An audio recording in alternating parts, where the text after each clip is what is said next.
The noose of the blockade was tightening ever tighter around the city. The lack of food was especially acute.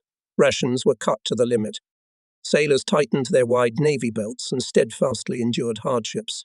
But together with us in the tunnels, where we concentrated all our logistics services, hundreds of women, old people and children took refuge from the continuous bombardment. They had no supplies, and they were starving. I gathered the Cameramen members of the Bureau, the active members. What shall we do, comrades? Sailors can't indifferently watch children starving. Do you remember how Kronstadt sailors gave bread to the starving? Turning to his comrades, asked Sergei Asiv, the commander of the machine gunners' squad. We too should share. This proposal was accepted without objection. Members of the Bureau decided to talk to all sailors of the crew, as now I remember the conversation with the commanders on the first armoured platform. The Cameramen members decided to give part of the rations to the civilian population. EI reported. You see how many children are in the tunnel. You do not agitate us, petty officer, interrupted me gun commander Vasily Tereshchenko. I was confused and wanted to answer him properly, in Flotsam, but one of Lutchenko's brothers pulled me back in time. We, comrade petty officer, have already been sagitized. Vasily was the first to give the kids his ration of bread. That's why he's so angry. He's been living on tea since morning. I felt a hot wave of blood rush to my face and stepped toward Vasily. I'm sorry, friend, that I thought badly of you. Vasily smiled. I would not be so furious if I were you. He answered me. How can you eat a piece of food when there are so many hungry kids around? They need to grow up. And don't believe Lutchenko. Besides tea, I managed to eat something else. So I'll reach the victory somehow. From that day on, the civilian population was transferred to the fleet allowance. The sufferings of women, old men and children hardened our hearts even more with hatred to Hitler's invaders. Most of all, we were shocked by the fate of one family we found in a culvert near the Gypsy Tunnel. A primitive dwelling had been set up in this cement pipe. When the sailors entered it, they could not see anything at first, only heard someone's timid conversation. They illuminated the pipe with a lantern and stopped amazed. On a narrow bunk, covered with shredded blankets, lay a sick, gaunt woman and an exhausted, crying boy of about 5 years old. Another, older man stood by the bedside. He was bracing himself and only frowned in a childish way. The boy was comforting his little brother and his mother. Here we'll drive away our fascists. Daddy will come back, and everything will be fine again. The mother, touched by his words, smiled a fake smile. Yes, Oleshek, everything will be all right. During Olga Nikolaevna's illness, Oleg helped her and his little brother as much as he could. When the armoured train was in the tunnel, he would come to us, and the Red Fleet men would give him some food. From him we learned his home address. Neither the children nor their mother knew anything about their father. He served on a ship, then left to defend Odessa. Since then there was no news from him. We took Olga Nikolaevna and the children to our tunnel, and then the commissar allocated them a place in the wagon. Our doctor quickly put Olga Nikolaevna on her feet, and she joined the Zheleznyakov family. She worked in the kitchen, took care of the fighters like relatives. The children became cheerful. The Red Fleet men took care of them as if they were their own children. They found warm clothes and shoes for them. In their free time they fiddled with them, entertained them as they could. In short, they took the boys into their big fighting family. But the war is inexorable, and the kids had to learn its cruel laws to the end. One day Olga Nikolaevna went out for firewood and came under artillery fire. The bewildered woman, instead of taking refuge in some ditch, rushed to the tunnel, at the entrance to the saving shelter, and caught up with her shrapnel of enemy shells. Sailors found her mutilated in a pool of blood.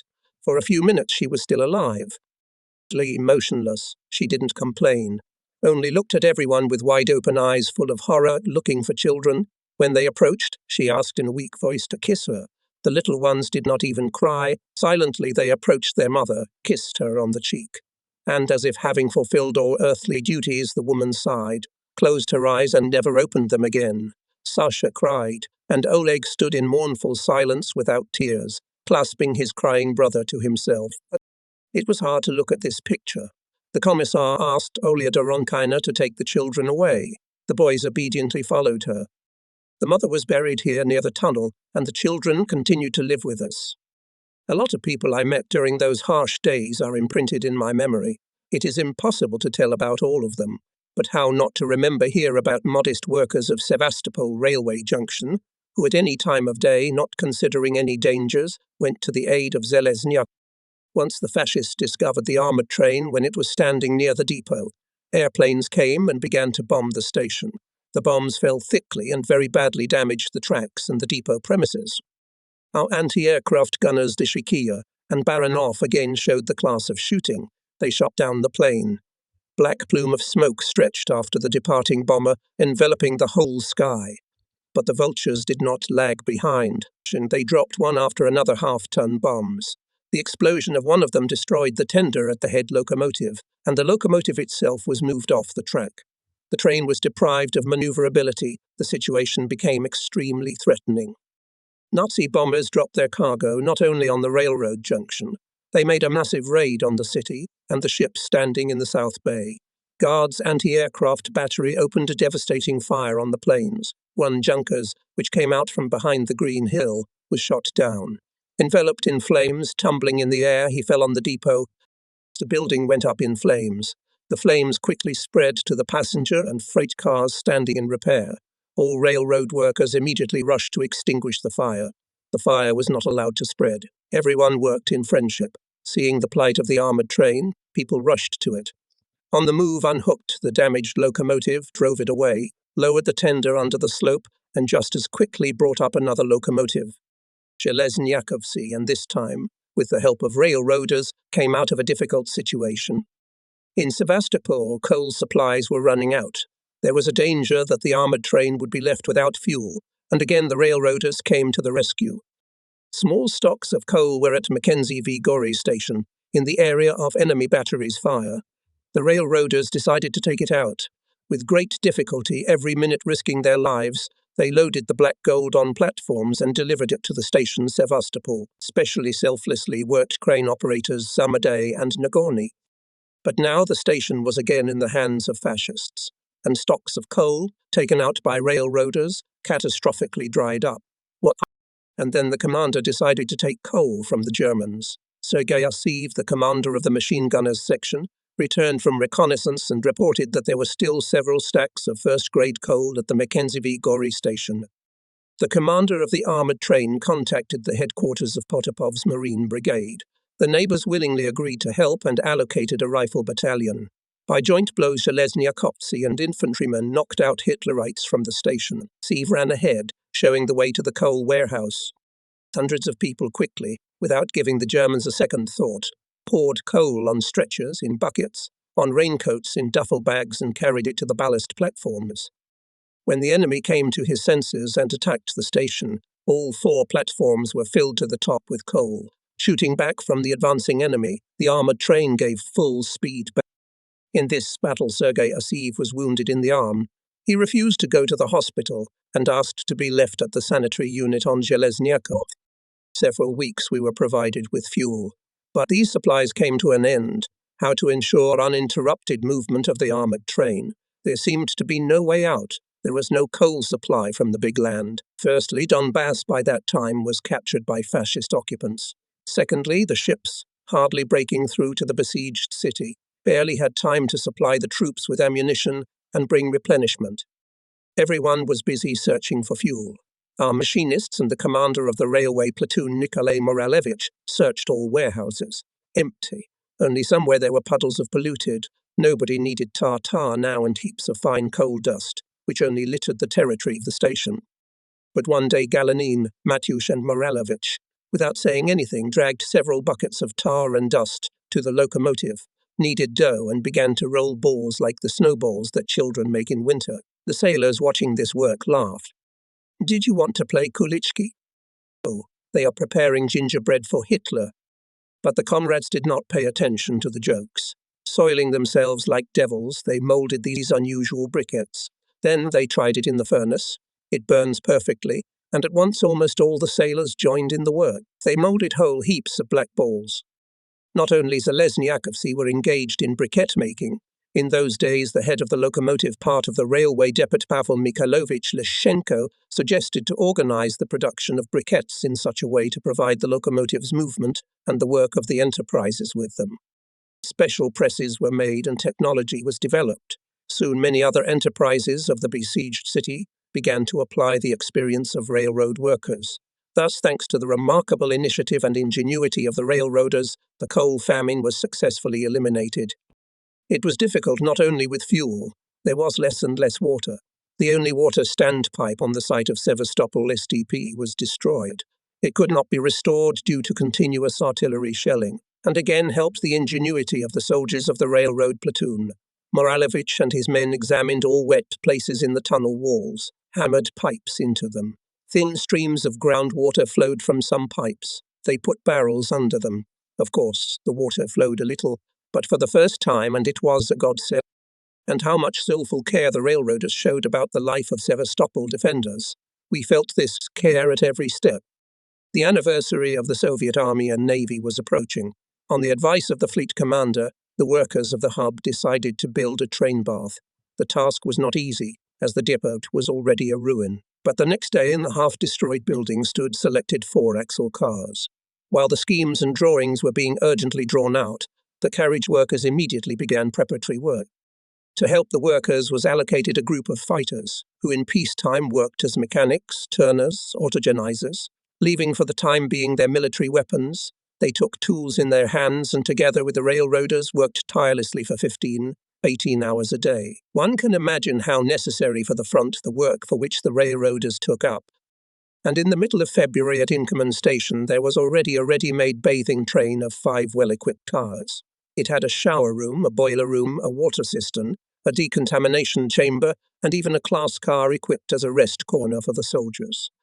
To check the readiness of the train bath arrived a whole group of workers of the City Defense Committee, the City Party Committee, representatives of the Black Sea Fleet.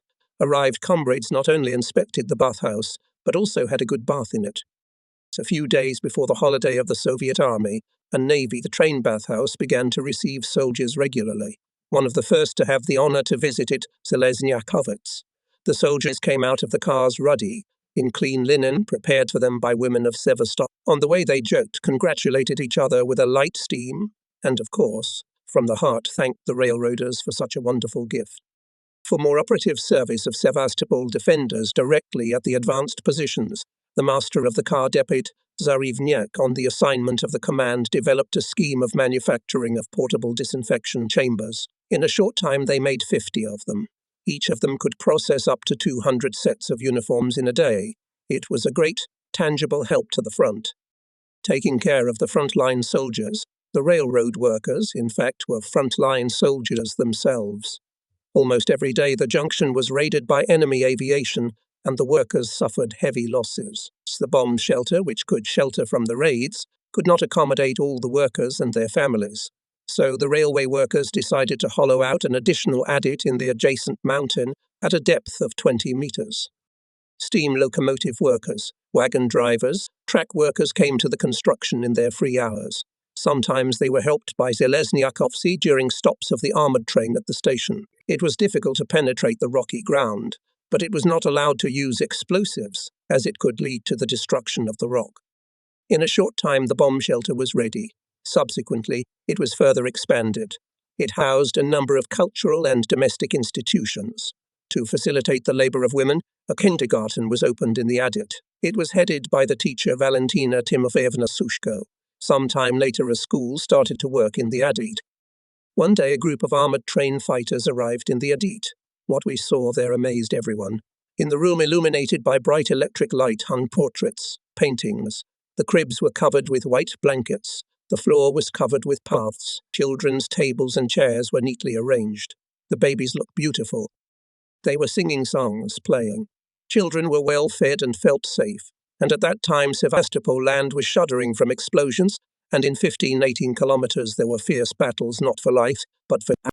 We were amazed by the decoration of classrooms, tables, desks, blackboards, teaching aids. Guys sat at desks in red pioneer ties. They sat very quietly because behind a thin partition other classes were studying, and on the initiative of Komsomol workers Anatoly Revin, Zina Bondareva and Zenia Timoshenko for schoolchildren was organized buffet, housewives boiled tea. But the guys not only studied, they helped the adults in everything. Older guys in their free time studied ways of extinguishing incendiary bombs. During the defense of Sevastopol, they extinguished hundreds of incendiaries. So the guys were very interested in the military affairs of the armored train. During parking, they often came to us, inspected casemates and gun emplacements, and were endlessly ready to listen to the stories of the Zelezniakovs about the battles. The remarkable deeds of the railroad workers, friendship with them, with their children, had an extremely beneficial effect on the fighting and morale of the Zelezniakovites. No difficulties could shake their faith in victory. After each meeting with our railroad friends, the personnel of the armoured train fought with tripled energy. At dawn on February 26, the armoured train took up a position near the village of Novi Shuli in the folds of the Fedyukin Heights. We were to fire on Bezimanaya Heights and support the actions of a battalion of Marines. In these days, on several parts of the Sevastopol defensive area, Marines and seaside fighters fought offensive battles to restrain the enemy and thus help our troops on the Crimean front. Exactly at 8 a.m. together with field artillery, armoured train began artillery preparation. For the first 2 minutes they were firing at full rate of fire, then we switched to the usual pace, as it is supposed to be during long firing. The artillery preparation lasted for an hour. The armoured train fulfilled its task successfully. But when we were returning, the airplanes came. They began to dive on the train with a terrible howl. And here we were once again convinced of the exceptional coolness of our commander in his ability to maneuver dodging enemy bombs, and our machinists clearly carried out all his commands. If they were not so skillful and efficient, long ago probably fascist vultures would have covered the armoured train. And yet one bomb fell quite close. It was enough to wound 3 of our comrades with shrapnel, Senior Lieutenant Tchaikovsky, Red Fleet Kavalinsky, and Omelichenko. They were sent. Our ranks are melting. Good mood, caused by successful combat flights, is overshadowed more and more often by losses of personnel. It is on March 9 the whole crew received sad news. In the underground infirmary, brave machine gunner Nina Onilova died of wounds received on the front line. This news shocked everyone, and especially acute pain echoed in the hearts of those who knew, or at least once in their lives saw her. And yet there are often joys. On March 15 I was called by the commander of the armoured train. Let's go to the 7th Brigade. And here we are on Fedyukin Heights. The sun was just rising from behind the horizon. Its rays gilded the ridges of heights spread around. We were led to the observation point through the winding passages. Asking the signalman's permission to look through the stereo tube, I fixed my eyes on its eyepieces. Ahead in the pinkish haze were soft outlines of a mountain with a small chapel on top. That's the Italian cemetery. There, the enemy. At the NP gathered battalion commanders. Here, for the first time, I saw the commander of the 7th Brigade, Colonel Zhidilov, about whom went winged fame among the defenders of Sevastopol. His open face, friendly smile, kind eyes immediately somehow dispose of him. He was tall, slender, clean-shaven, in a well-fitting uniform. Well, Zelezniakovsy, are we fighting? The colonel smiled, revealing large, even teeth. I had no time to answer, as suddenly I saw Leonid Pavlovich Golovin among the commanders at the NP. It both surprised and pleased me. I could not approach him in this business situation. The brigade commander was just conducting a reconnaissance and set the task to the command staff for the battle. Armoured train should support the brigade in the offensive. But Leonid Pavlovich noticed me, smiled and nodded his head affably. When the colonel finished explaining the task and wished everyone success, Captain Golovin came up to me, gave me a friendly hug, and there were questions. I told about the guys of the armoured train, he about his Marines. Colonel Zhidilov, passing by, remarked, "What, old Zelezniakov friends have met? And me and my petty officer are friends from Odessa, though we didn't know each other there," Leonid Pavlovich answered. "That's how it is," said the colonel. "Well," he turned to me, "it must be hard without the captain, isn't it?" "Yeah, give him back to us," I blurted out with the most serious look. So the colonel smiles. "See what you want. I wish I had more such combat officers myself. And you have a good assistant, Commander Tchaikovsky." "Yes, a very good assistant," I confirmed. "But he was wounded and is in the hospital." The colonel frowned. "That's what it is. Well, it's all right, you'll get by for now. You already have a lot of experience. He spoke to me as if he and I had the right to decide on the appointment of personnel. Leonid Pavlovich looked at his watch. It's a pity. There is no more time. We must hurry to the battalion. For these few short minutes I learned a lot about Leonid Pavlovich. From the armoured train, he was appointed in Tuapse chief of artillery mobile railroad base. When in December at Sevastopol became tight, he arrived with his battalion and joined the 8th Brigade of Colonel Vilshansky. He fought in the section of the mountain Aziz Ober, defending the station Mackenzie Mountains. Then the 30th Battery participated in the counterattack on the height of 42.7 in the area of the battery. During the December fighting, the 8th Brigade suffered such heavy losses that it had to be disbanded. Battalion Commander Leonid Pavlovich Golovin with the remnants of the personnel was transferred to Zidilov's brigade. Tomorrow Leonid Pavlovich's battalion is ordered to lead the offensive on the height of 157.4. It is his infantrymen will be supported by fire our armoured train. Saying goodbye, the captain asked me to say hello to old Zeleznyakopsy, and especially to Lieutenant Kochetov. He shook my hand and quickly left along the trench in the direction of the Italian cemetery. The sun had already managed to rise high. It seemed to have brushed away the misty veil from the mountains. Everything around shone, illuminated with morning light.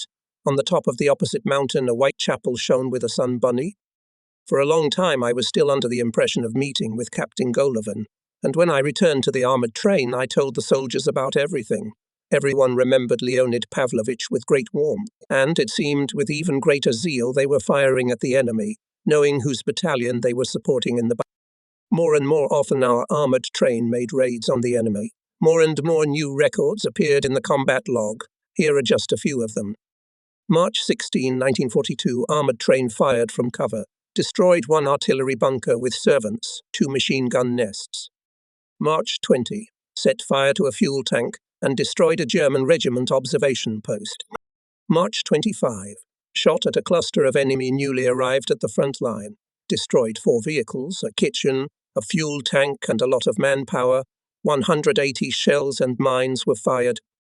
Our scouts were sneaking to the very positions of the enemy. Molchanov showed exceptional ability to scout. There was something of our Boris Zorin in him. Sometimes I was in the group of scouts. Once we went to the front line of 6, Molchanov, Kochetov, Drozdov, Kozov, me and Myashin. We went out at dawn. In spite of such an early hour, the front line was already engulfed in a firefight. The melody of the battle was growing by the minute. Frequent bursts of machine guns and machine guns were joined now and then by gun salvos. The air smelled of gunpowder, but it dissolved into the spicy aroma of nature awakening to life. The bluish powdery haze that drifted over the ground mingled with the milky white fog and covered the greenish hills. But now the sun came out and everything around played with magic colours. The grasses glistened, snowdrops stretched upwards. Somewhere high up in the sky cranes are chirping, and the sad crane song is interrupted by the sounds of shooting. Though we are busy with very important business, it is hard not to admire this majestic picture of nature. We spot the areas from where enemy batteries and machine gun bursts are heard and carefully map them. Having completed the task, we go back, get out of the dangerous place. Only a few days ago the Germans were here. They were driven away by the counterattack of the Chapayev division, carefully pushing aside bushes.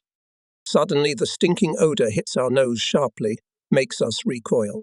In the bushes, spread out in an unnatural pose, lies a German soldier killed by a bullet. The sun is blazing, and the corpse begins to decompose. For a moment a thought penetrates my brain. But after all, this is a man like us, and he too, probably, has a house, a family, children. Who are you, who ignominiously laid down his head at the walls of Sevastopol? Why did you come here? Who sent you foreign conqueror? What ideals did you fight for here? And are you alone? Dozens, hundreds, thousands of soldiers like you, drugged, intoxicated with easy victories, hardened, brutalized, sent thousands of kilometers away from home, found their ignominious end. Many of our fighters were also killed here. Boris Zorin, Vladimir Novikov, Petty Officer Beremtsev, Midshipman Zarinadsky, Railway fighters Georgy Gontaruk, Rakimov, our unforgettable Nina Onilova, fearless machine gunner of the Chapayev division, and hundreds of other defenders of Sevastopol remained forever lying in the Sevastopol soil. But they knew what they were dying for, and if it was possible to get up and go into battle again, they would do it without hesitation, and again would give their lives for the fact that lived our native Sevastopol, that all our beloved motherland was free. Turning from reconnaissance, we went to the command post of Colonel Rupasov. The commander offered us to listen to the testimony of a captured junior officer. He began to tell us in detail about the location of his units on the opposite slope of the height.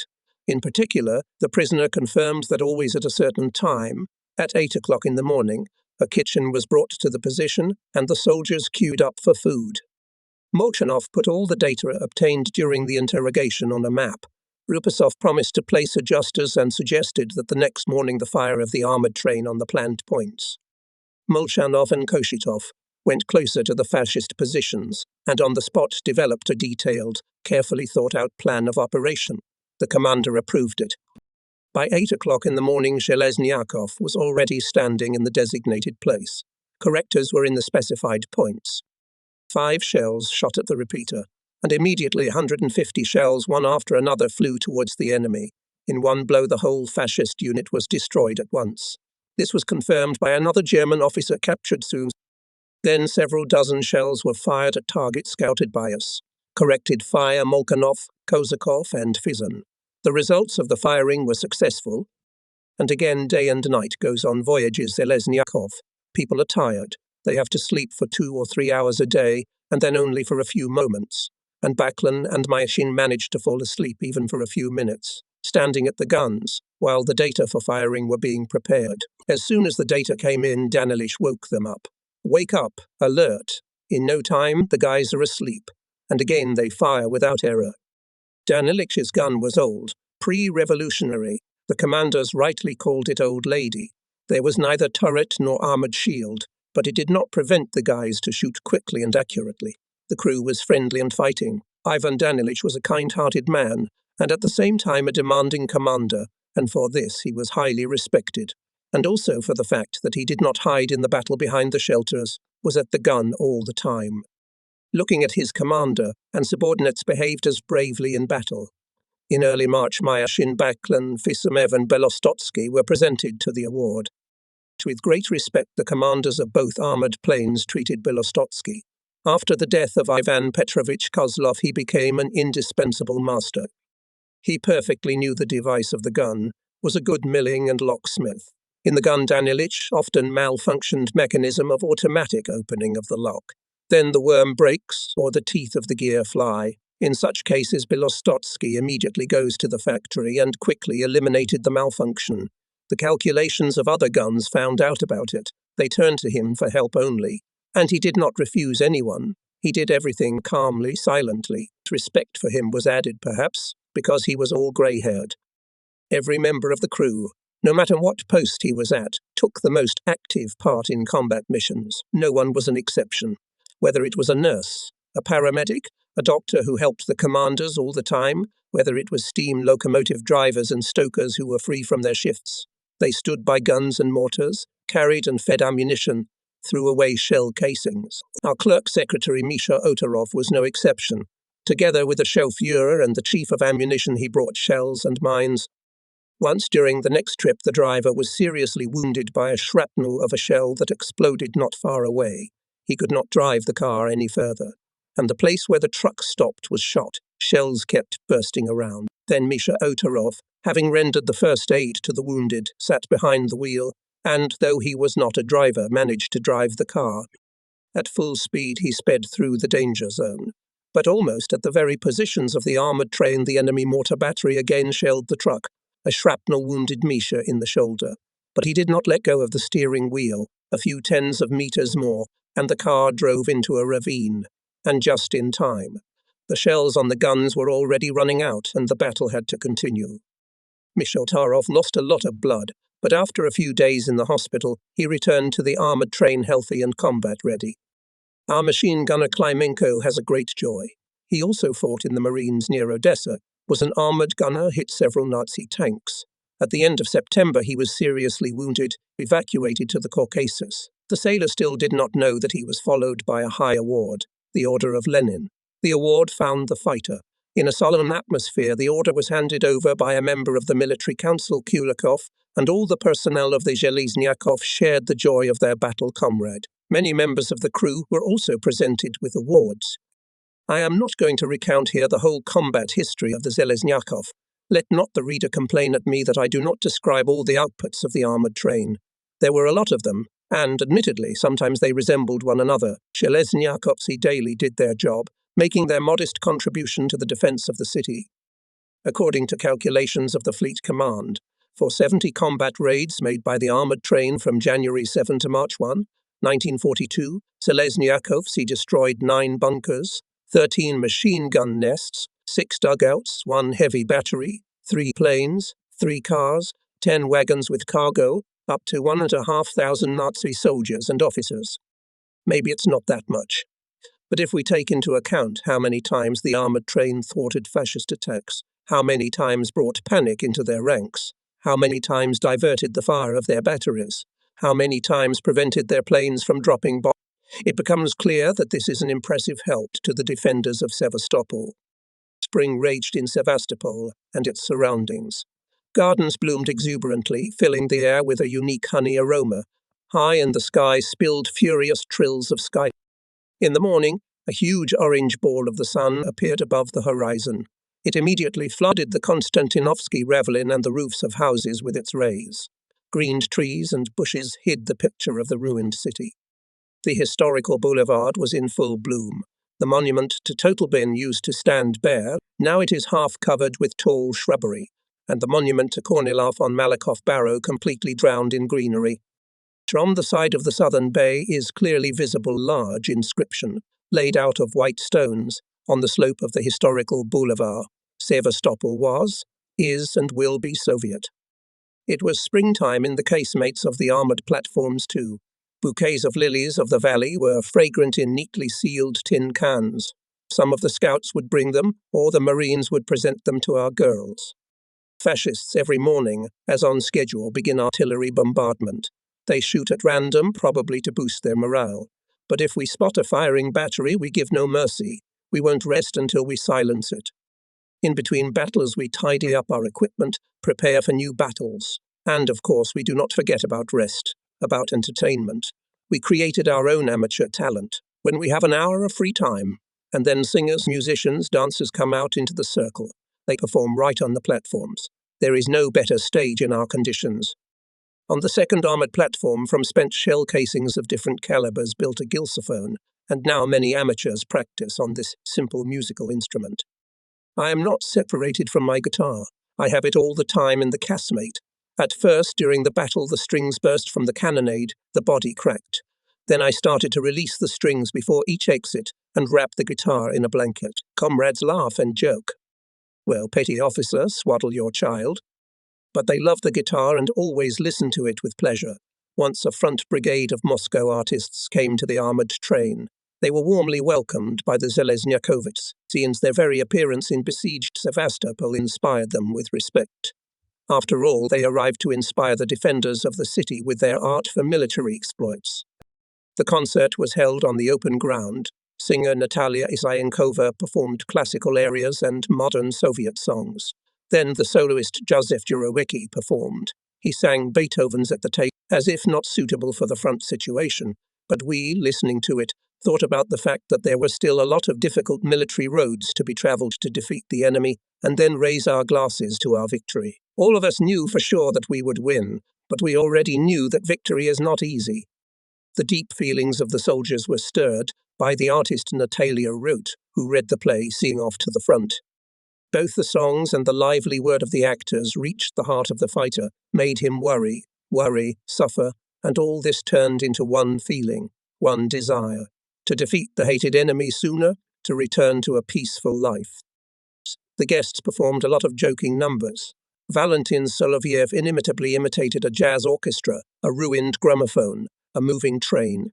George and Leah Duhaime showed funny tricks. The sailors laughed heartedly while listening to Alexander Baruchny's parody songs, mocking fascists and their henchmen. Came to us and the front brigade of the theatre of the Black Sea Fleet. It was headed by Boris Chukayev. Together with Alexander Gulzin, he played a satirical skit Shamanka, showing the unenviable position of the fascists near Sevastopol. During the concert somewhere not far away rumbled explosion. Commissioner Porozov suggested that the artists go into hiding, but Boris Chukayev objected. Nothing. Not to drown out Hitler our laughter, neither volleys of guns nor the crackle of machine guns, and the concert continued. Great was the power of art at the front. The soldiers as if gained new strength, inspired for new feats. Once some members of the crew were invited to the House of the Fleet to the concert of the Song and Dance Ensemble. We selected the best Komsomol fighters. I led the group. This concert still sounds in my soul when I remember about it. How appealing, mobilizing sounded the song from the film Alexander Nevsky. It seemed that the words of the song were addressed directly to us. Arise, Russian people, to a mortal battle, to mortal combat. Rise up, Russian people, for honest land. Soloist Beata Cerebro sang with a bandaged hand. A few days ago he was wounded on the front line. Of soloist Ivan Bugayev, who sang Black Sea Farewell, was memorable. He sang about how a girl saw off a sailor to the Navy service, and now the sailor together with his comrades is fighting for our land, for our sea, for our favorite girls. The song was close to all of us. It touched our deepest feelings and called for victory. At the end of May, the cameramen came to us. We took a closer look, talked, and it turned out that we had already met these brave, desperate guys many times. One of them, Vladislav Mikosha, small in stature, with a constant smile on his smart, charming face, appeared in the trenches of Odessa, filming the heroic actions of the Marines, including our 1st Regiment. Then Vladislav Mikosha was on Ishan positions till the last day of defense.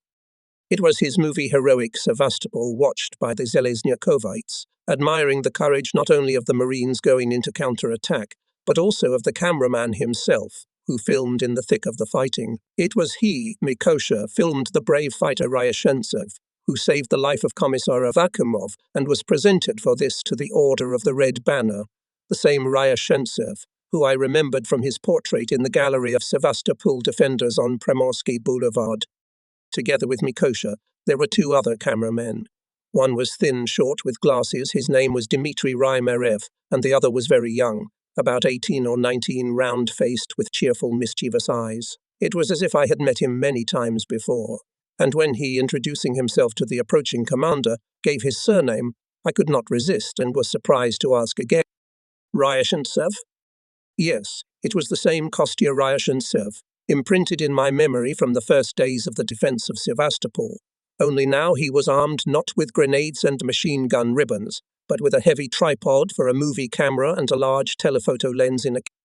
It turned out that Kostya had gone to the front straight from the Film and Photo Institute, and when Mikosha learned about it at the Ishon positions, he wanted to take him into his film group.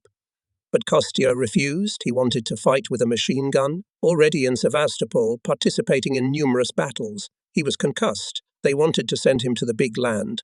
And only then Kostya agreed to become a cameraman's assistant, only not to leave the fighting city.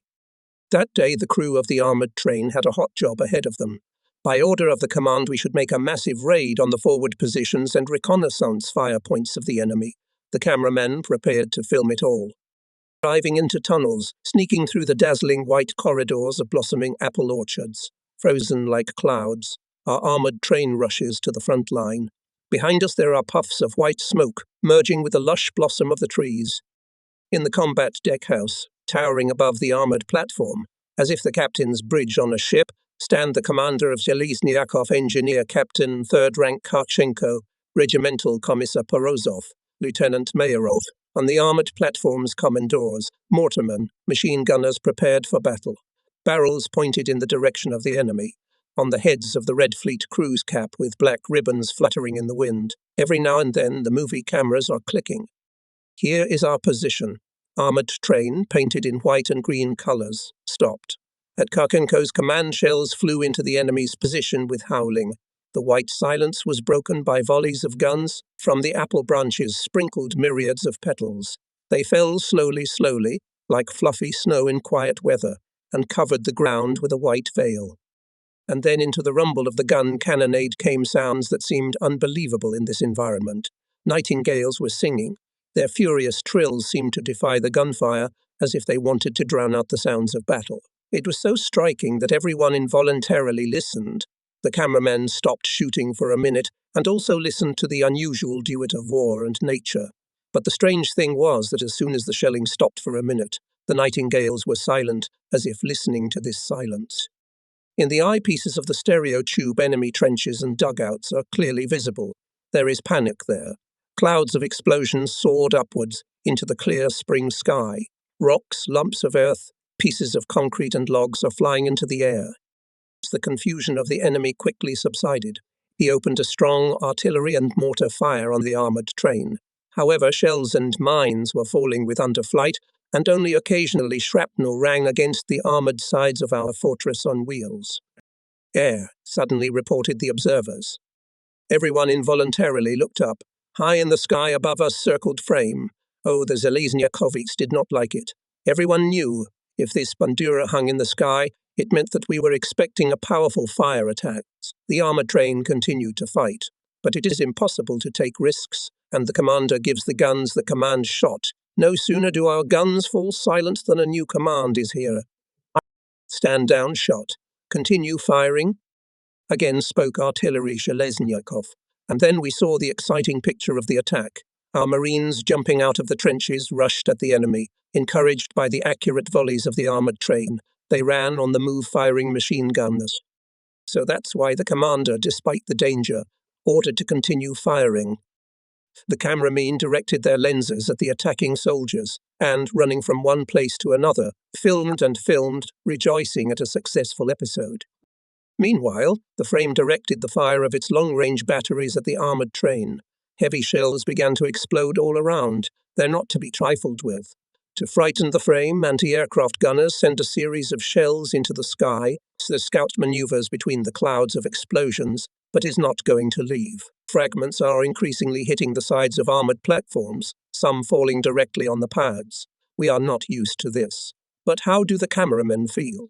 No attention to the shrapnel, as if there is no danger for them. They shoot calmly, businesslike, with a coolness that can be envied.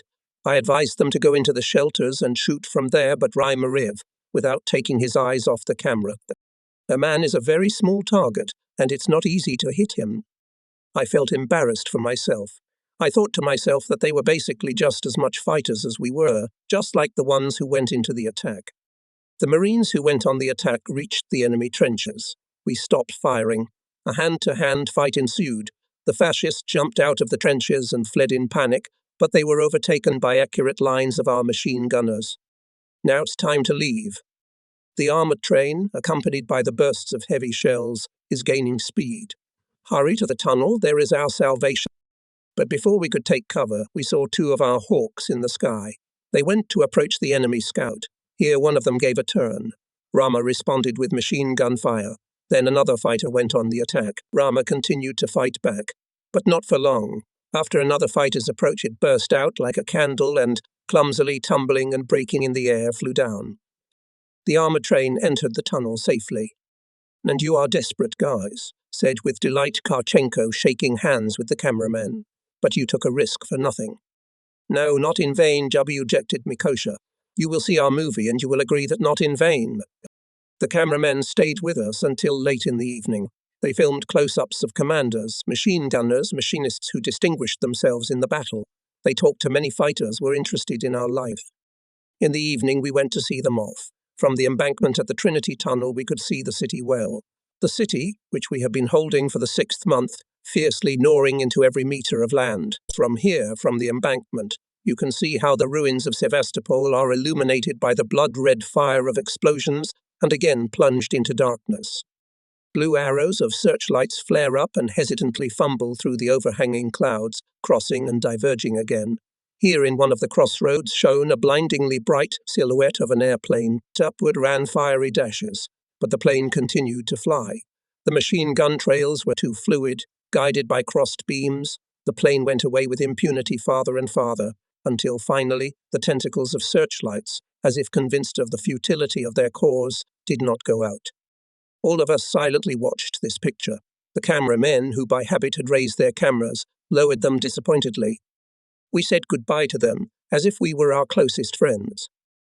Many weeks later, the footage shot on the armored train was included in the next issue of the Front newsreel, so our humble everyday life became the property of millions of people, and maybe they inspired them to new combat and labor feats. I thought, viewers who will admire the courage and fortitude of the defenders of Sevastopol may not think about how these images were filmed.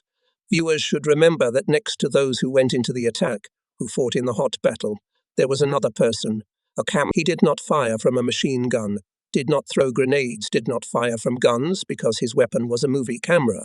But it is thanks to his courage of millions of people will witness the courage of others. In the morning, just before daylight, the bombing began. Someone joke. The fascists are playing to wake us up. And indeed, somehow everyone got used to the fact that the whistle of falling bombs, the claps of anti-aircraft fire serve as a wake-up call for us. Zheleznyakov goes on a mission. At night our scouts brought information. Hitlerites are preparing to celebrate Easter. Well, hold on, now we'll give you Easter, said the soldiers. On the closed steam we approach the position. Fire, sounds the command. The first volleys cover the target. Correctors report. Panic in the enemy camp. No, the fascists didn't manage to celebrate Easter. Many of them will never have to celebrate it again. Turning to the parking lot, we witnessed a huge fire on the tanker. We didn't see when the bomb fell, only to find out later that it was a direct hit. The tanker had delivered fuel from Novorossiysk only the day before, had not yet had time to unload and was now burning. High up in the sky, column of fire and smoke. Nazi bombers, as if not satisfied with what they had done, continued to circle over the bay, paying no attention to the bursts of anti-aircraft shells. Suddenly, one of the planes burst into flames and crashed down near the shore of the bay, and immediately a huge explosion shook the ground, together with the plane exploded bombs which he had not yet had time to drop. All this flashed before our eyes quickly, within 2 or 3 minutes, while the armoured train was passing by the bay. We did not go out again that day. We tied up the guns, machine guns, mortars, cleaned, lubricated, adjusted. In the meantime, the railroad communicators were given the task to hang an additional communication line to Mackenzie v. Gorry station for the needs of the armoured train. The deadline for the work was extremely tight. Day and night communication workers Modelikov, Lupavev, Shcherbakov and Litvinov, led by their commander Nikitin, moving with bundles of wire and insulators on their shoulders, worked under artillery fire and bombardment. The line was hung ahead of schedule. They also managed to arrange a split point at the Inkerman-Sevastopol crossing. Armoured train Zheleznyakov received an even greater opportunity to maneuver. Despite the relative calm, Zheleznyakov regularly went out on trips. The calm did not calm anyone, did not create complacency. Everyone knew that sooner or later a new offensive would begin. The enemy would not give up the Black Sea stronghold. And so it happened. On May 8 it became known that the enemy went on the offensive on the Crimean front. Fascist artillery and aviation made intensive strikes on our military orders. On May 10, parts of the Sevastopol defensive area went on high alert. All sectors were replenished with military equipment and people. Regroupings were carried out. Sevastopol residents felt that the clouds over their city again thickened. The fascists somewhat stirred up. In mid-May, they decided to probe our forces in the area of Balaklava and the village of Chorgun. The command of the defensive area set a task for the armoured train to make a surprise sortie and support by fire our units located on the slopes of the mountains. To carry out this operation, it was necessary to drive to the Pervomaysky junction and then climb to the highest point of the railroad track. It was very dangerous to ride an unarmoured steam locomotive on this section. However, the machinists declared themselves fully prepared to fulfill the combat mission. In the semi-darkness, on the signal of the commander, they led the armoured train along the planned route. Twisting on the turns, Zheleznyakov was moving uphill. The Germans, of course, never dreamed that an armoured train could appear here. At about 3 o'clock in the morning, the first signal of the corrector came to the command post of Zheleznyakov, and immediately a barrage of fire fell on the village of Chorgun, where the fascist division was stationed. In a few minutes, followed by return fire, but Zheleznyakov, skillfully manoeuvring, continued to hit the targets. Finally, the machinists heard the command. Full reverse. Armoured train under the whistle of shells and mines moved downhill and arrived safely in Inkerman. In the 20th of May, we learned that our troops were forced to leave the Kerch Peninsula.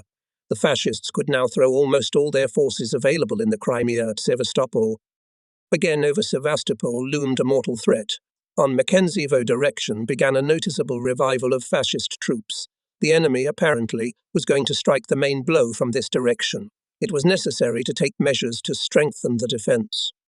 On May 23, Admiral FSS Oktyabrsky, together with the chairman of the City Defence Committee B.A., Borisov, arrived at the railway junction. We were just having told the railroad workers about the situation at the fronts, in particular at the Crimean. Oktyabrsky said that in the most vulnerable places on the outskirts of the city, it is necessary to create reliable barriers against tanks and armoured vehicles of the enemy. For this purpose, said the Admiral, the command asks you to urgently produce 700 anti-tank hedgehogs. The task was important. Without hesitation, the railroaders on the same day began its implementation. They collected old rails and beams, extracted carbide for electric welding. It is on the territory of the Deepyth. The work was boiling. Blacksmiths were cutting rails. Electric welder Nikolai Kuzmenko quickly joined pieces of metal, and yet alone he could not keep up with the blacksmiths. It was necessary to find somewhere a few more welders. Having learned about it, a waitress of the canteen, Magilna, who used to work as an electric welder, came to the depot. Other railroad workers who were familiar with welding to some extent also came to help. Things went much faster. Every day 60-70 hedgehogs were sent to the front line. In spite of great difficulties, the command's task was fulfilled in due time. Shelling and bombardment of the city became even more barbaric. Only on May 30 the fascists dropped 120 bombs. But it was only the beginning. On June 1, more than 2,000 airplane sorties were made on the city. Bombers went écheloned and bombed squares. On June 2, the enemy made a particularly powerful fire raid along the entire front, accompanying it with a massive air raid. About 6,000 shells and 4,000 bombs fell on the city. On June 3, the raids were repeated. All day long, from Balaklava to Bezimyanaya Heights, the enemy was conducting artillery and aviation preparation, which intensified especially in the afternoon. Groups of fascist planes continuously bombed the combat orders of our troops, observation posts, command posts, firing positions, and rear lines. On June 4 and 5, the enemy continued to conduct methodical fire along the entire front. On June 6, large-caliber artillery was firing. The bursts of 1,500 powerful shells were recorded. Especially strong bombardment was exposed to the areas of Balaklava and Fedyukin Heights. The decisive events on the Sevastopol borders were coming, but the defenders of the city were ready to fight. Morale was high in all parts, and on the ships fighters swore an oath to stand to the death, but not to let the enemy into the city. Dozens and hundreds received applications for admission to the party. Fighters wrote, "I want to go into battle as a communist." In these days on the armoured train were accepted into the party Matyush, Myashin, Boyko and others. The armoured train changed its camouflage, was replenished with everything necessary, and almost continuously went out for combat operations. June 7 at dawn, the enemy began the third assault on Sevastopol. In the silence of the advancing day crashed a terrifying rumble. Thousands of shells, bombs and mines were bursting at the front line of defence and within the city. The ground was burning and trembling. It seemed that not a scrap of it remained untouched. In the air continuously circled fascist planes. In the Belbek-Kamishli area, which the Nazis chose as a breakthrough site, everything was ploughed over with shells, mines and aerial bombs. The fascists thought that after this fiery hurricane there was nothing left alive. Drunken, deafeningly bellowing, they went into full-scale attack. And suddenly the burnt, turned inside-out earth spoke. Machine guns slammed viciously. Grenades flew from the gaps, from the collapsed trenches, and from the flank came our armoured train, and from all its guns hit the enemy chains. So the battle alarm on the armoured train was announced immediately, as soon as the fascists began a massive raid from all kinds of weapons. The duty dispatcher of the track section, Alexander Ilyashevsky, gave an order along the line to open Zheleznyakov Green Street to monitor its passage and immediately report all commands that would come from Kharchenko. On the Mackenzievo Mountains we were met by the indefatigable and fearless station chief Andrei Ignatievich Sheksheglov, and in just a few minutes we entered the battle. Before that, Zheleznyakov made raids mainly at night, and during the day fired from closed positions. Therefore, the Nazis could not even assume that with such a barrage of fire we dared to go to the line. And when the armoured train at full speed jumped out from behind the turn and began to shoot the invaders at point-blank range, they could not stand it. They trembled. From the embrasure, Zheleznyakhovцы saw how the fascists scattered and ran back, dotting the ground with corpses. With cries of hurrah, half under, our infantrymen rushed at the enemy with bayonets drawn, drove him back to the original lines. And again the enraged enemy rained thousands of shells on the half-destroyed trenches. Swarms of Junkers dive with a wild roar. The armoured train, replenished with ammunition, goes out again. The Zheleznyakhovцы are hot. They work selflessly, to exhaustion. Infantrymen are receiving sensitive help. Fascist batteries are now and then spotting us, shelling us. So far, not a single direct hit, but they often destroy the roadbed. Captain Selivestov's men are repairing the road all the time under fire. From the continuous shelling, the telephone connection with Mackenzie V Mountains was out of order. The liaison officers counted about 30 damages to the line, and we need this line like air. The task of the communicators was not easy, but they worked courageously and heroically.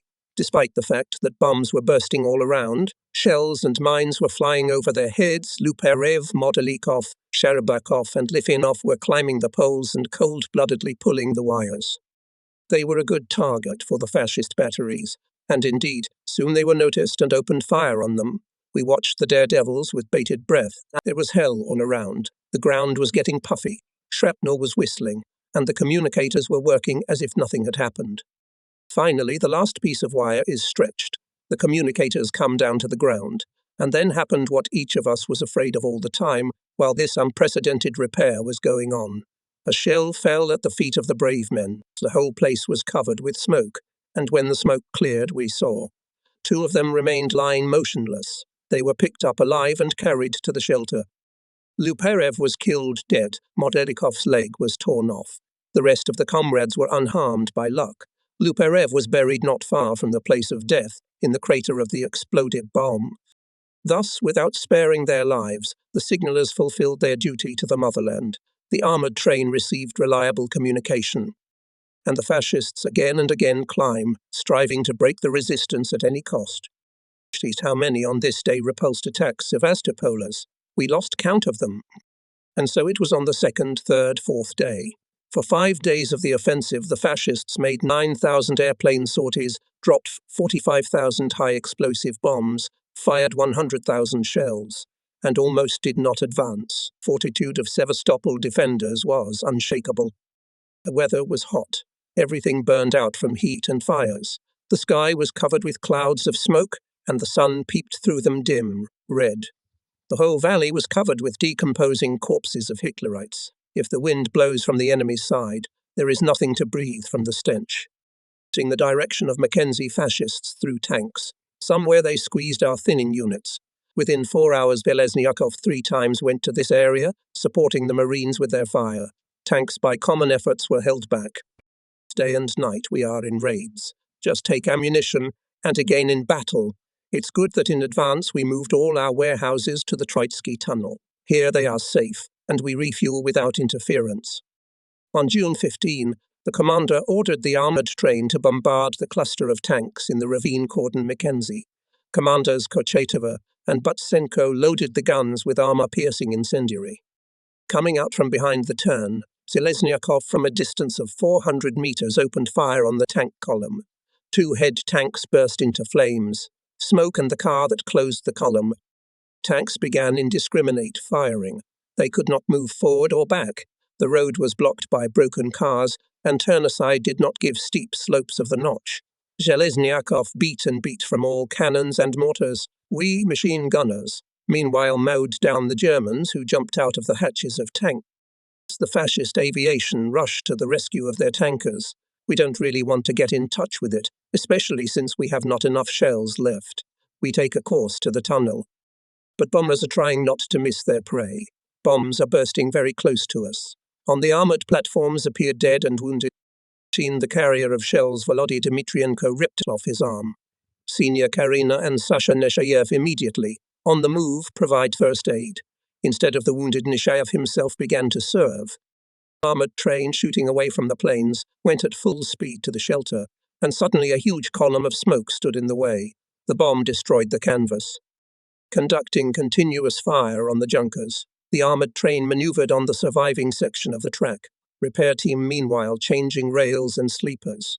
From the ballast platform unloaded all the spare rails, but they are in short supply. Where to get them? Golvenko remembered that there are rails near Mackenzie v. Gori station, but the enemy is already there. Reported to the commander. Miss, full speed ahead. Commander orders. Armored train, like a meteor, flew into the station, opened fire from all kinds of weapons. While we were fighting, the railroaders, under the command of Golovenko and Dave, carried 2 links of rails. Rushing back. In a few minutes the track was fixed, and the armored train dived into cover, just pulled into the tunnel. A heavy bomb blocked the entrance. After waiting for night, the armored train came out from the other end of the tunnel, and while the sappers were clearing the entrance, we went out on raids to other sections. In the afternoon, during the next shelling, a panting soldier ran into the tunnel. Immediately outside the entrance, a machine gun burst rang out. It turned out that the soldier was going with some task to the area of the power station, running from shelter to shelter. Fascist planes were flying over Sevastopol almost with impunity. They hunted literally for every person, did not spare bullets and shells. When Messerschmitt spiked on a soldier and gave him a line, he fell. Feeling that no bullet had hit him, he rushed into our tunnel. Soldier came to his senses and laughed. I was almost scared. We got to talking. It turned out that Grigory Getman was also near Odessa. Before the war, he served near Kishinev in an artillery regiment, holding off the onslaught of the enemy on the Prut River. Then the Odessa defense, first Dusseldorf, then Luzanovka. Grigory told how he took part in the battles near Krysanovka, how they drove the enemy away from there for 20 kilometers, how under enemy fire they made a raid on fascist positions, and, having captured in battle 2 long-range guns, shelling Odessa, took them right out from under the enemy's nose. For me and Hetman's story, everything was dear and interesting. Grigory himself was now serving in the artillery regiment, occupying the defense on the heights along the road to Simferopol. There he and other soldiers often saw the fearless flights of our armoured train, admiring the courage and daring of the Zheleznyakhovs. This admiration he expressed here, he did not hesitate. The whole country is watching the heroic struggle of Sevastopol. Father writes to me, when I get a newspaper, the first thing I look for are reports about Sevastopol. How hard it is for you there, my son. Everyone admires your resilience, and my neighbours, having learned that you are near Sevastopol, give me a place in line for bread. I have to you such a privilege.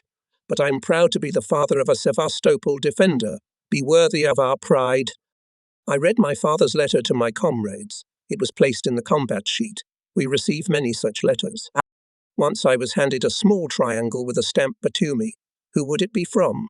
I printed it out and didn't immediately recognize it as the handwriting was unfamiliar. Hello, Comrade Petty Officer.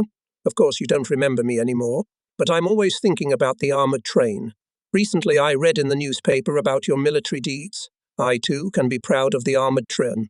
After all, it was built with my labour. I asked to join you on the armoured train when you went out on your first combat voyage.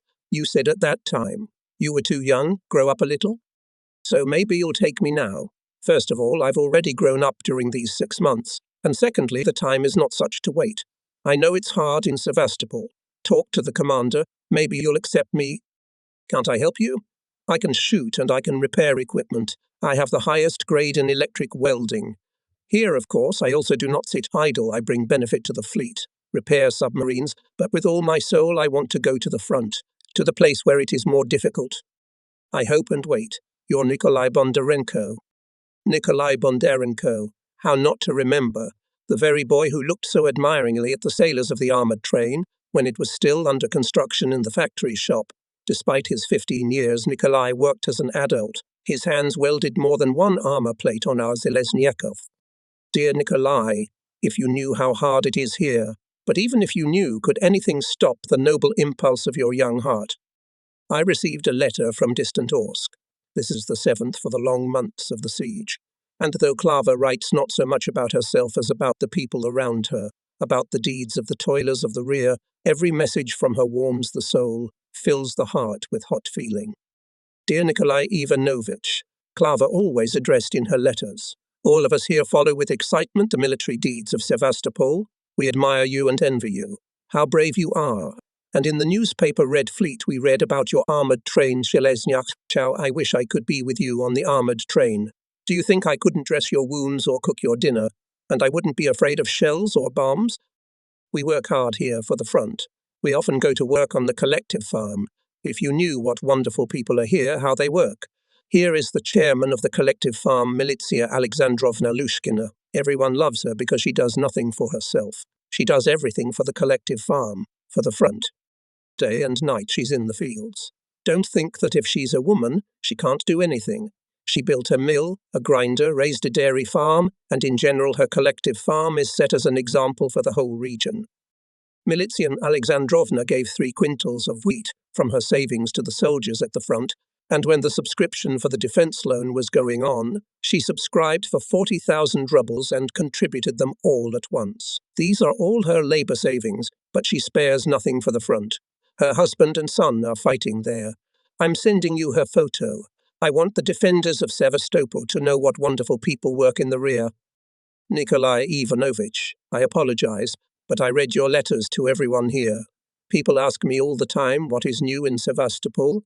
I'm proud of what you write to me, and many of our girls envy me.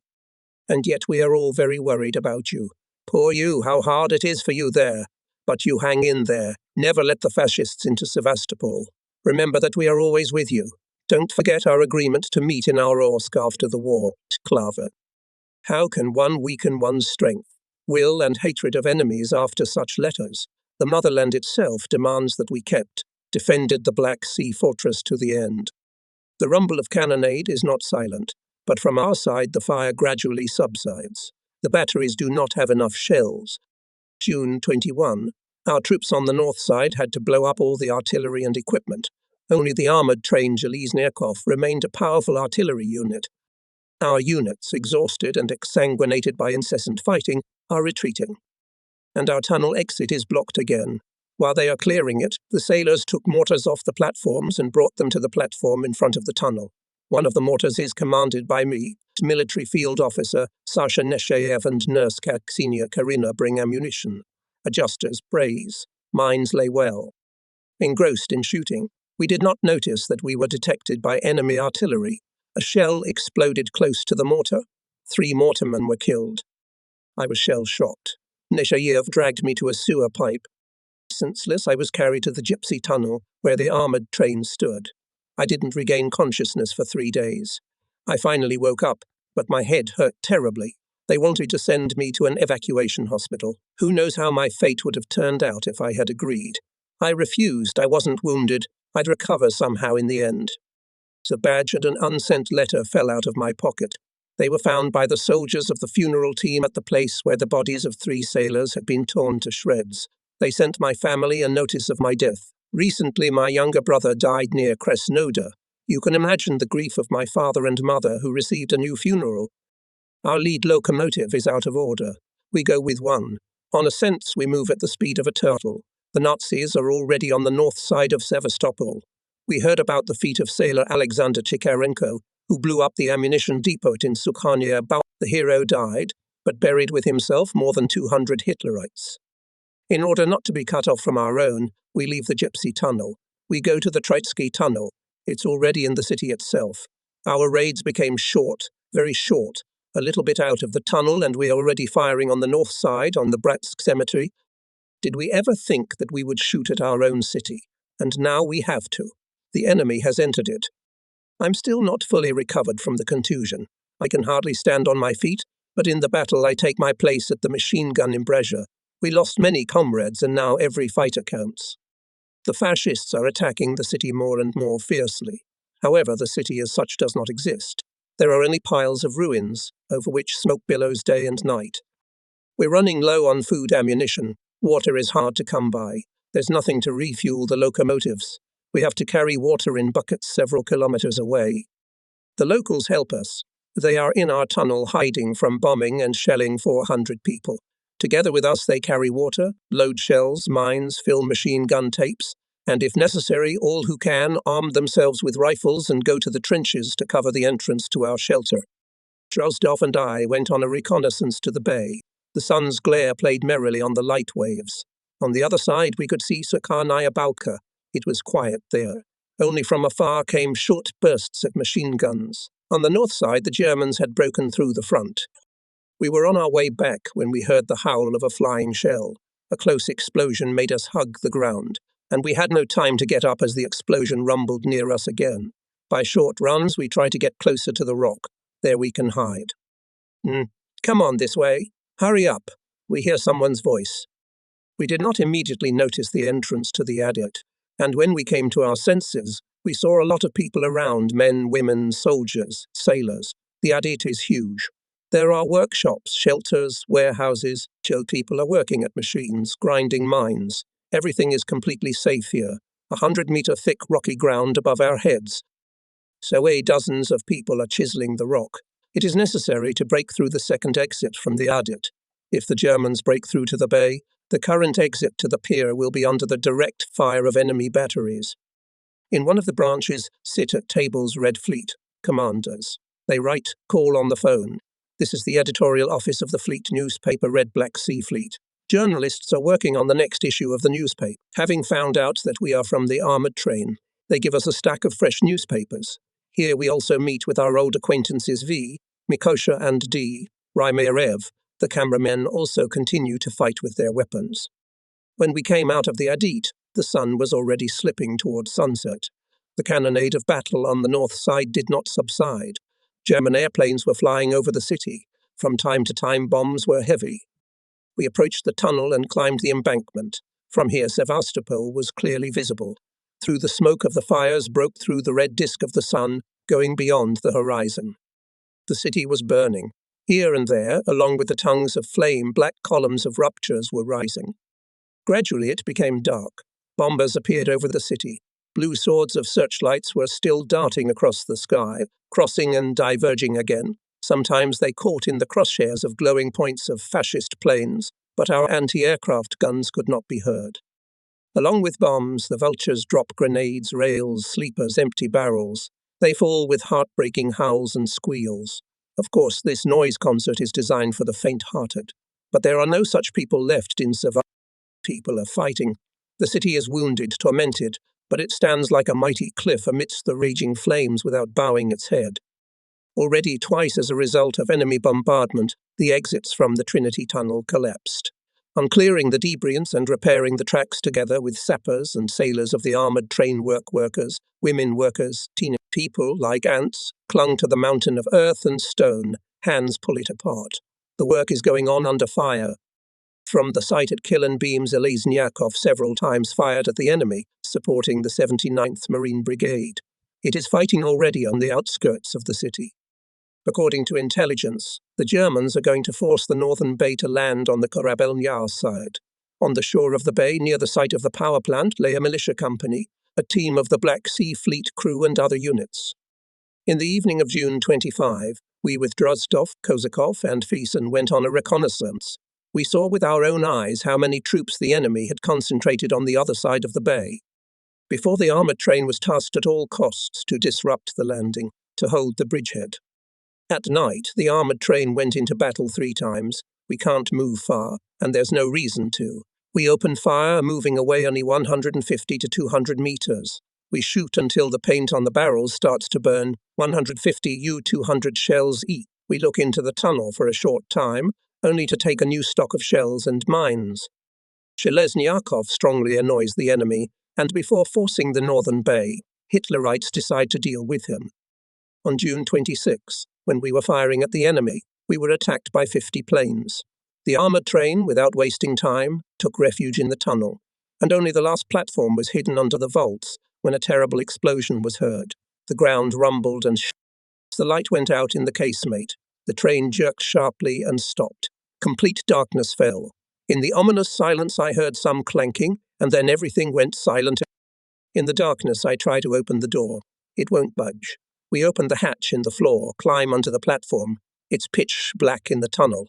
The smoke and dust make it impossible to breathe. When the dust settled, we saw a hole in the tunnel ceiling. Through it you could see a patch of blue sky. Thousands of tons of soil had fallen on the second armored platform. Our comrades are in there. Would they be buried alive in an iron vault?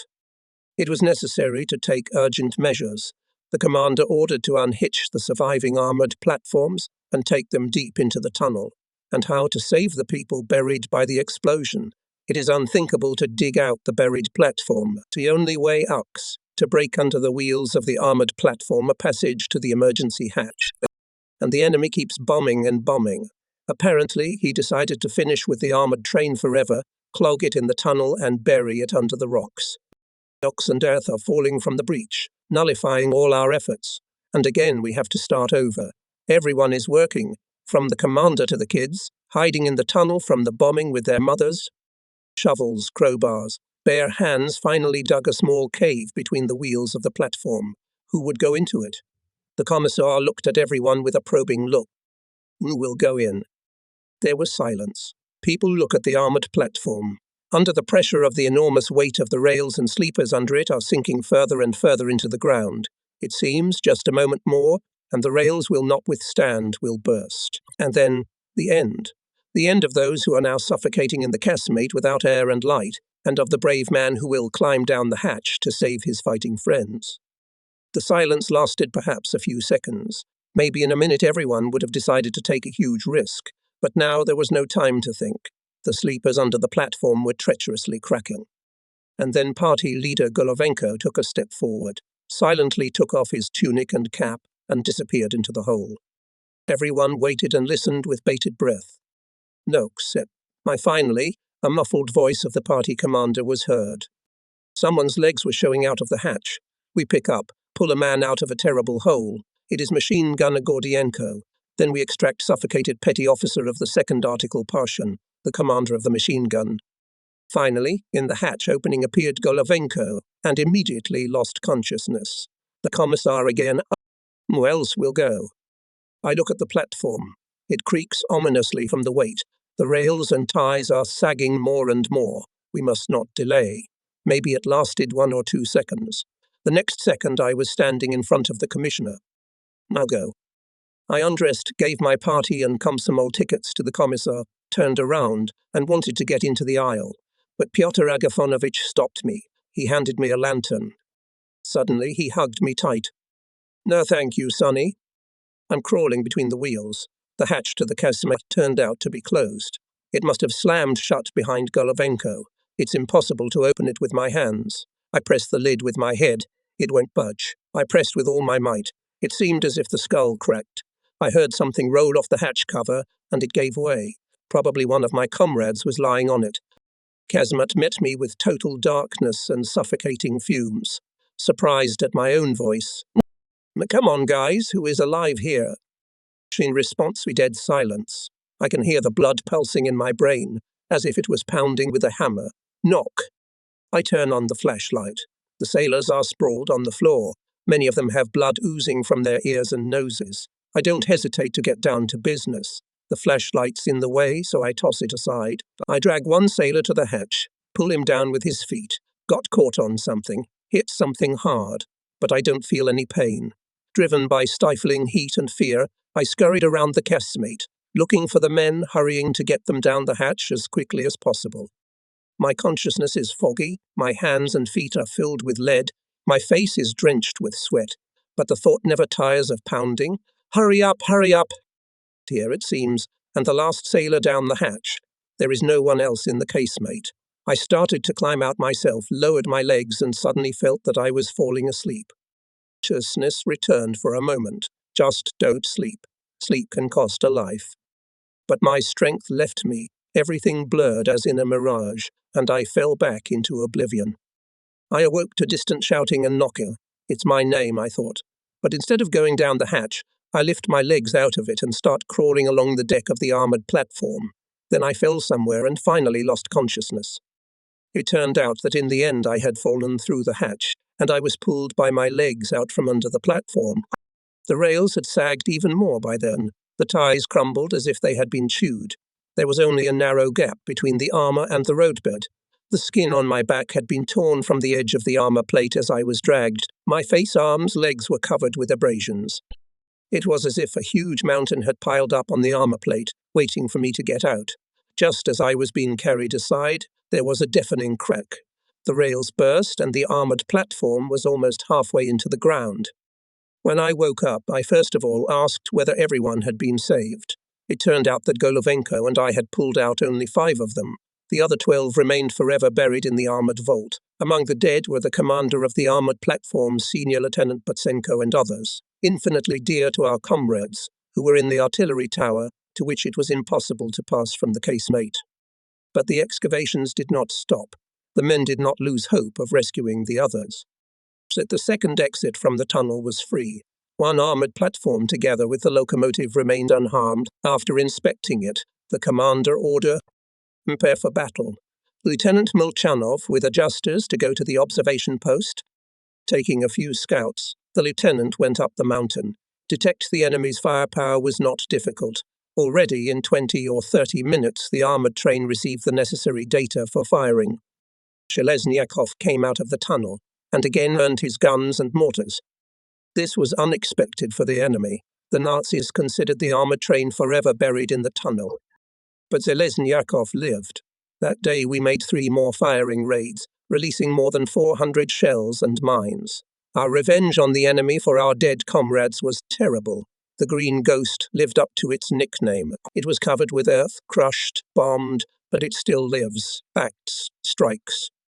Again and again Hitlerites send dozens of airplanes, again pile bombs on the railroad track, tunnel entrances. In our shelter we wait out the raid. While the way is restored, sailors take out mortars to kill and bolker.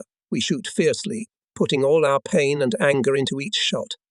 Soldiers of the railroad company continue to clear the rubble. They are helped by many members of our crew. The Germans do not let them work long now, and then their airplanes strike. Over Sevastopol is a continuous rock Junkers prowl, looking for small signs of life among the ruins. They fly almost unpunished. Rarely when soars up Red Star fighter or slam guns anti-aircraft battery. Black clouds of bursts rise above the city. They hang in the hot, dusty air for a long time, creating a continuous veil of smoke. The fascists are dropping bombs at the tunnel. Our soldiers, not leaving shovels, take cover in the dungeon. But a little quiet, and again they come out, digging, shoveling huge blocks of stone, clearing the exit. But not always they have time to hide from the bombs. Our radio operator Timofey Timoshenko was mortally wounded by shrapnel. He was a cheerful sailor who never got discouraged. The whole crew loved him. He infected everyone with his cheerfulness, and now he is gone. We bury him here in the tunnel. It is dangerous to go out.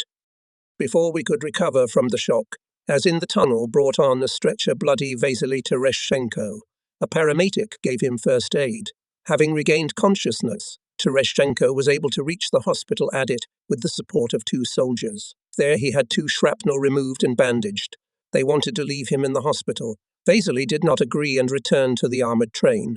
However, he was not kept there. There were too many wounded. The Zheleznykovites feel the death of their comrades in arms very hard. Bilostotsky had a grey head before, now he is as white as a moon. Toward evening, the severely wounded Golovenko was brought into the tunnel. Fearless officer, secretary of the party organization of the armored train, he remained at his combat post until the end, led the clearing of the rubble. A shell fragment lodged in his back under the right shoulder blade. Dr. Tekenko and a military officer gave Vasily Andreyevich the first aid. Koshetov carefully wrapped his party card and other documents, photos, letters, put them under bandages and fastened them with a pin. Together with the other wounded laid the senior lieutenant on a semi-truck, and the driver Goncharov drove his car under fire into the city. At night the wounded were loaded onto a boat and sent to Bolshaya Zemlya. Until the very departure, Golovenko never regained consciousness. Will he survive? By morning the way was repaired. No one slept. Some repaired the road, others spent the night on the shore of the northern bay. Together with infantrymen and militia company prevented the Hitlerites from crossing the bay. In the morning all returned to the armoured train.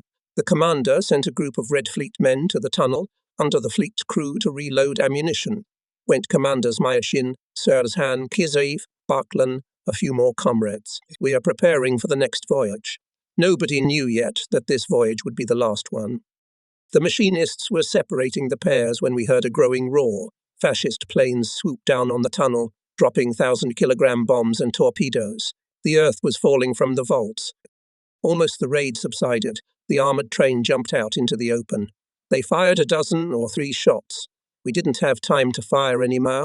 A flock of bombers appeared again from the side of the power plant. We had to hide in the tunnel. And just as the tail retracted, there was a deafening explosion. All those who were in the open areas, a strong blast wave knocked off their feet. Deafened, blinded, we waited for the smoke and cinders to clear, and suddenly we see that there is no more exit from the tunnel. A huge mountain of broken stone and earth buried dozens of people who are sheltering here. Now the tunnel is blocked on both sides. There's no way out. Until morning, we and our volunteer helpers dug into this mountain, and we made sure that the work was in vain. The way for the armoured train will not be cleared. It would take months to remove such a mass of soil. Outside comes the claps of rifle fire. The enemy is near. He presses even more fiercely. Turimda gives the order to remove from the armoured train all the surviving weapons and take the defence at the site of Sevastopol power plant. There is no Zheleznyakov, but there are still Zheleznyakofs. And again we are in battle. I command a mortar. We see with our own eyes.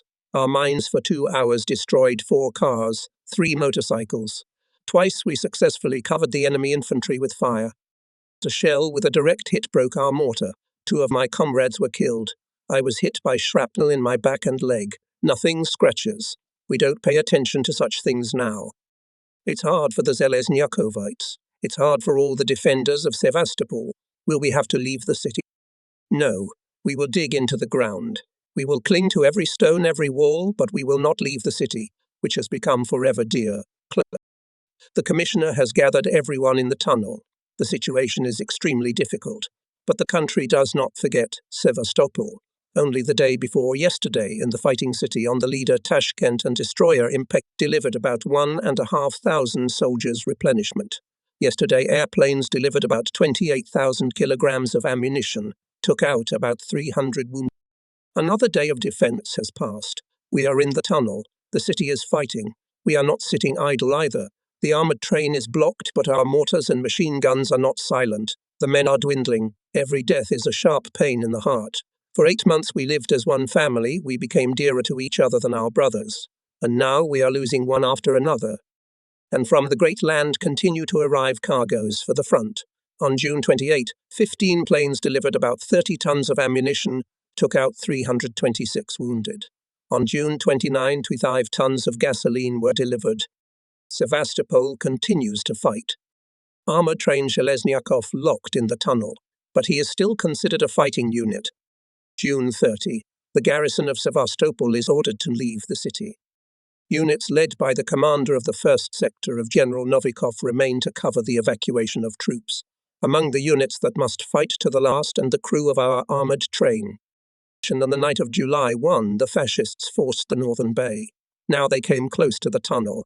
Their machine guns started talking. You can't stick your head out.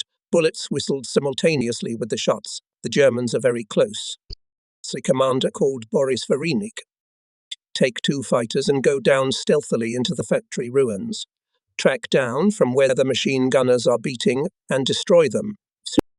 Boris and his comrades Grishko and Fishu have sniper rifles. Lieutenant Kosha taught them the art of shooting for a reason. In the afternoon the machine guns were silent, and soon our snipers returned. Boris Varinik reported to the commander about the completed task. There was an opportunity to get out of the tunnel. The team of the armoured train divided into 2 groups.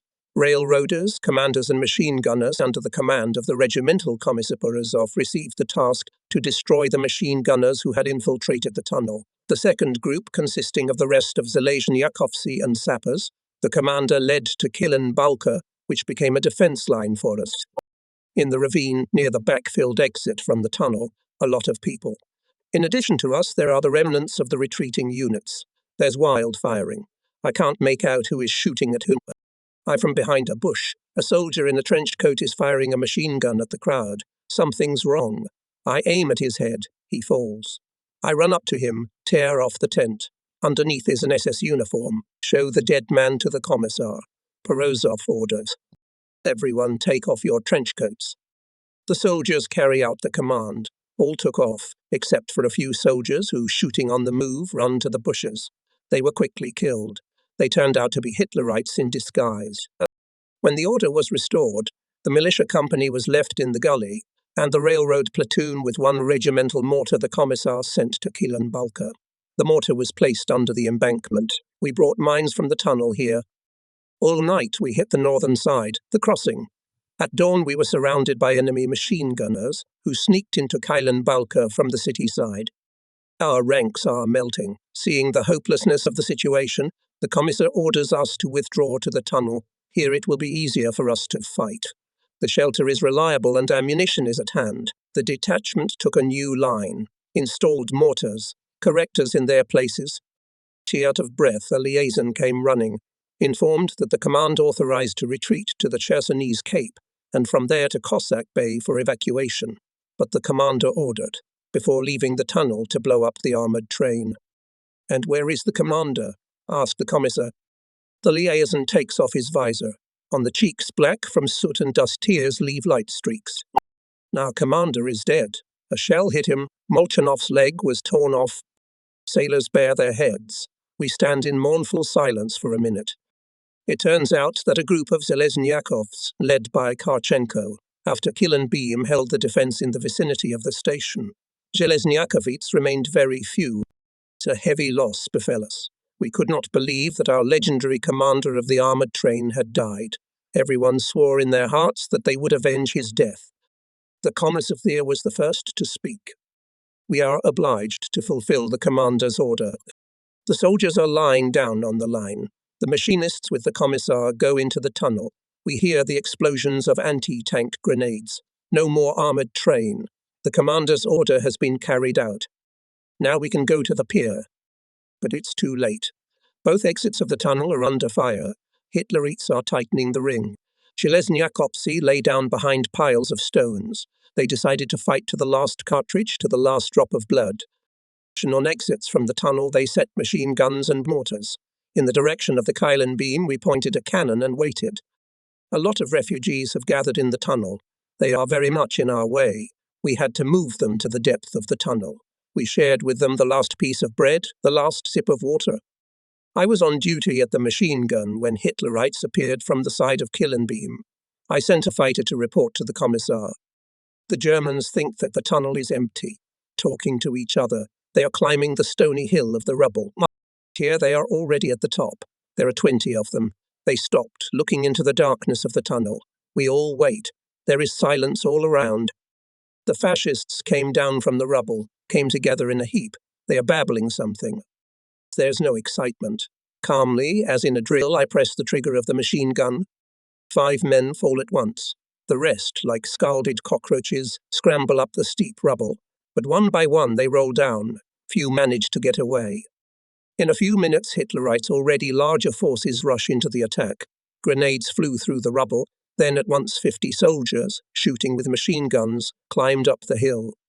With the fire of 3 machine guns, we throw them back. And silence again. It is broken by the clatter of stones. The Nazis have decided to brick up the tunnel exits. We sit in the dark, not letting go of our weapons. And that's when we heard a scream. Some son of a bitch was calling for civilians. Why do we have to die? Disarm the sailors and go free. The Germans won't touch us. Several sailors rush to the voice. Not so easy in the darkness to find the scoundrel. Finally, they hear, "There he is, the bastard." The Commissar turns on the lantern. 2 wounded Red Fleet soldiers are holding the big man with his face twisted with fear. We interrogate him. It's clear, a traitor sent by the fascists. Neth to the dog. Rumbles under the tunnel vaults. The provocateur stands with his side against the wall. 4 sailors raise their automatic rifles and look questioningly at the Commissar. Porozov wrinkles his nose and nods his head. The cues cracked briefly, as if a handful of peas were thrown on the tin. The traitor fell. Everyone returned to their seats. The people are calm, although the situation is catastrophic. In the tunnel, about 400 unarmed workers, women, old people, children, many wounded, no food, no water, no light. Can we risk the lives of civilians? We try to negotiate with the Germans. At first, they shot at anyone who showed up in the opening. But then a white flag appears from behind the embankment. A head in a helmet peeks out fearfully. A parliamentarian? In broken Russian, he offers to surrender. The commissar approaches the rubble and speaks loudly for all to hear. So your command, Soviet sailors and soldiers will not surrender under any circumstances, but we ask you to spare the civilian population. Let women, old men, and children be allowed to leave the tunnel and guarantee their safety. The parliamentarian disappeared. Half an hour later, he reappeared. Women and children will go out first, followed by unarmed men. Fearing provocation, we are watching the exit with all our eyes. No matter how the fascists take advantage of the moment and do not rush to attack, machine gunners are holding the opening under the scope. We say goodbye to our friends, to whom we have managed to be attached with all our heart for the last days. Together with the women, the commissar orders our nurses Kenya Karenina and Olga Zagorowiko to leave the tunnel. Next to Olya are boys 8-year-old Oleg and 5-year-old Anfisha, children of a sailor officer who died near Odessa. Olya, says the commissar to the girl, you are like a mother to them. Take the boys with you. If you stay alive, replace their mother forever. This is our common request. Shagging the railroad workers. They don't want to leave us. The commissar has put an end to the talk. Go, thank you for everything. You can't help us here. One by one, the men disappear through the doorway. They leave, grief-stricken. They turn around and look at us mournfully. They pity us, and we anxiously think about them, what awaits them in fascist captivity. The last to leave the tunnel is an elderly worker. Limping, he climbs a pile of stones and hides behind it. We are left alone. Hitlerites appear on the steep hill. They want to see, maybe everybody has left. To dissuade them, we meet the uninvited guests with machine gun bursts. The fascists are hiding, shouting, give us your commanders and communists and we'll let you all out. In response from the darkness are carried such combinations of words that can only come up with sailors. The Germans threaten, we'll suffocate you with gases. The answer is a high-pitched whistle, but we stock up on gas masks just in case. The fascists are capable of anything. Soon barrels with tear gas really rolled down from the rubble. Some people hesitated to put on a gas mask, and now they can't cough up. The fascists are making another attempt to get into the tunnel. Again, we throw them back by machine gun and rifle. The siege lasted all day. The enemy does not spare gas. We put a barrier of stones on the slope of the rubble. The barrels bumped into it, and part of the gas leaked into the opening. On July 2, the Germans were quiet. The gas has dissipated. We take off our masks. The enemy apparently decided to take us by force. We are in darkness. Flashlight batteries are dead. We're hungry and even more thirsty. Yesterday we gave out the rest of the water from the locomotive tender to women and children. Many have been gassed and feel bad. It is especially hard on the commissar. He is older than all of us and his lungs are sick. What to do next? On July 3, an open party meeting was held in the tunnel.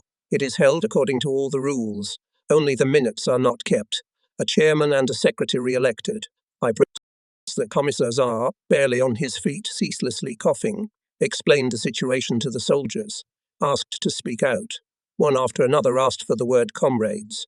Everyone is in the mood to fight as long as at least one of us is alive. There is an idea to blow up the tunnel. There are still about 200 tons of ammunition in it, and die with honor. Others suggest we try to fight our way through. Better to die in battle than from hunger and thirst. Still others call for digging a cave and slipping through it at night unnoticed. This is almost fantastic. Exhausted people to chisel the thickness of stone. At the entrance to the tunnel there is the end of a thick pipe sticking out of the ground, which used to carry sewage from the sea factory down into the ravine. What if we get out to this pipe and try to escape to the city through it? We decided to try this option. It is never too late to blow up ammunition. The system of mines is known only to us, and it can be done even from the outside. Fight to the end, better death than the shame of captivity. This meeting is adjourned. The commissar orders us to hand in our party and Komsomol documents. We build a small fire. In its flickering light, for the last time we turn over the cherished little books, which we always kept in our hearts and cherished more than life. We kiss them and give them to the commissar. He puts them in the fire. The old Bolshevik's hands are trembling with excitement. It's hard, but we can't do otherwise. We can't let the party and Komsomol tickets go to the enemy if we perish. The eyes of the sailors are fixed on the fire. Many of them are crying. The fire is burning out. The regimental commissar rises from his knees and says to us, "Remember, no one has deprived us of the title of communists and Komsomol members and can't deprive us. We will remain Leninists, and we must behave like Leninists. To the end. We're preparing for a decisive battle. Stock up on grenades and ammunition, check our weapons. The commissar has appointed me to lead the group, just in case we say goodbye to each other." The southern entrance to the tunnel, the Germans bricked up tight. Maybe they don't guard it? That's why we chose this place for a raid. We got shovels. We start digging. Exhausted men get tired quickly. Having worked a little, a sailor stretches out on the ground, takes a breath, and then starts shoveling again. Through the gaps in the stones, the light began to shine through. Now we rake with our hands as quietly as possible, so as not to be heard by the enemy. A sunbeam pierces into the darkness of the tunnel like a dagger. It's so bright that we squeeze our eyes shut. Turns out it's daytime. I stop the guys. Maybe we should postpone this trip until the evening? Better now, sailors whisper. Germans are more careful at night. And now if they come, we'll see them from afar. I look at the commissar. He agrees with the sailors. The men are determined. We'll take what we can get. We're widening the hole. The fresh wind caresses my face. I can breathe so freely. Even my chest stings and I feel dizzy. The exit is ready. We sit down for a minute to regain our strength. I get out first. I'm standing on the railroad track, clenching my automatic rifle in my hands. Other fighters are crawling out of the cave. I look around. I wait until everyone comes out. On both sides of the embankment, thick bushes. I look around them. Suddenly, right in front of me, I see the barrel of a large caliber machine gun sticking out of the foliage. I did not have time to shoot, did not have time to shout. Everything was drowned in crackling and rumbling. Grenades flew at us from the mountain above the tunnel. The explosion threw me under the slope.